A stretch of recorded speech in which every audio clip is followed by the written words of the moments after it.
This is a little mini super clip of Sonny Hostin on The View claiming that you got to stop comparing. The Summer of Love was the Summer of Love. We were celebrating racism or whatever. I don't know what we were doing, but Jan 6th was a violent insurrection, man, right? So here we got a really great, quick, super clip of the difference, Mike, between Jan 6th and the Summer of Love. And let's see here. I did a bit of a mute here, I think. Unmute the tab. All right, let's dig in. I just think we need to make it clear that there can be no comparison between the Black Lives Matter movement and what we saw on January 6th. So I just want to make that clear. There were very she's right. limited, Frank, you can't compare them. One had no fires. one was isolated to one location, not the whole country. For 3 hours. One was 3 hours instead of 3 months. There's no comparison, Frank. Great call, man. And both, though, I'd say there's only one single comparison. Both financed by George Soros. I believe we can all agree on that one. George Soros financially backing. Limited destruction of property and limited destruction of property during the very limited destruction of property and violence during the uprising.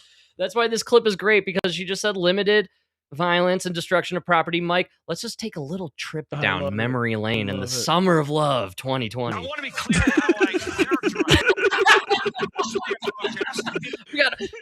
You're right. Ari, what's this guy's name? Ari something. He's on MSN now. He's in front of what appears to be a burning building. You're right. No comparison to January 6th. I don't remember any fires in the middle of the night, January 6th.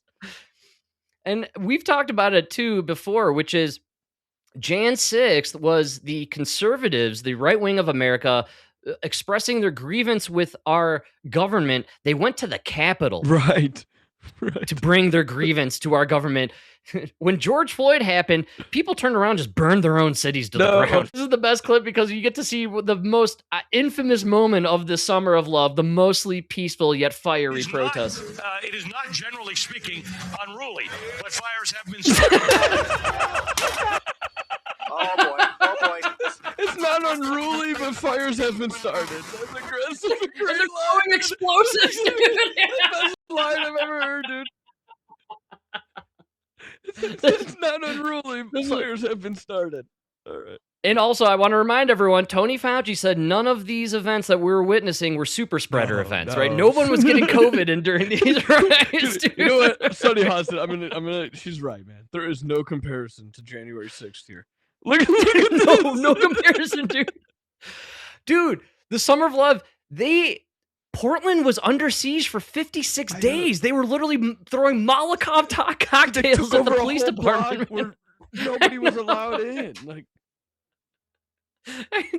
it was amazing because I kept talking about it and no one seemed interested. And then for some reason, after Jan 6th, that's all any of the liberals could talk about. They're like, "Oh, the worst violence I've ever seen in my life." I'll never forget waking up and you turn on the news and it was like in Minneapolis. In Minneapolis, they took over Precinct 5. That's right. They have lost Precinct 5 to the rioters. The scene where the whole police building was taken over. It was up in flames.